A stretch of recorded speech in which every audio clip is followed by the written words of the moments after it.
The house stood proud against the Singapore night, a mansion of polished stone and carved wood, its wide verandas heavy with silence.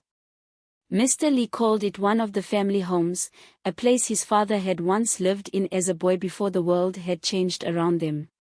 To Thandi, it felt like stepping into another life altogether, high ceilings, hanging lanterns, walls that seemed to remember laughter and secrets. But the kitchen was bare. The cupboards held dried goods, the refrigerator nothing but bottled water and sauces. The thought of eating takeout in such a place felt wrong. "I can cook something simple," Thandi said softly, touching the edge of the counter as though seeking permission. Mr. Lee raised a brow, his lips quirking in the faintest of smiles. "You are my guest. Yet if my guest insists on cooking, then," he rolled up his sleeves, the gesture casual but oddly intimate.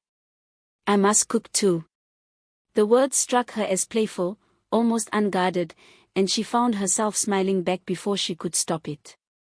Together they searched the pantry, pulling out rice, soy sauce, a basket of vegetables left behind.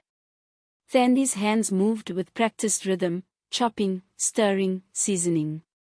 Mr. Lee, who seemed built for boardrooms and guarded negotiations, now sliced ginger with deliberate precision, his face relaxed in the steam of simmering pots.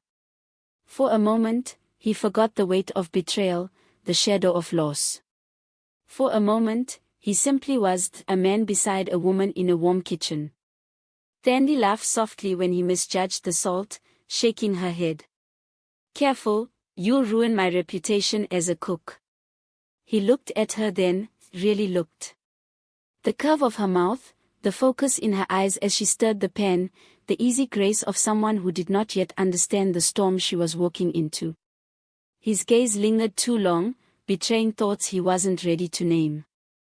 When she turned, almost catching him, he quickly busied himself with the rice. But the image of her lingered. It unsettled him. They carried the food to the long wooden table. The chandelier above glowed golden, casting the meal in a kind of reverence. They ate in quiet conversation, fragments of her childhood in South Africa, fragments of his memories of this house, his father's strict voice echoing through its halls. Elsewhere in the city, in a private study lined with books, an elderly man sat before the television.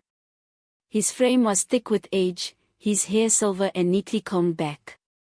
As the reporter spoke of the private jet that had exploded over the Atlantic, the old man leaned forward. "Confirmed.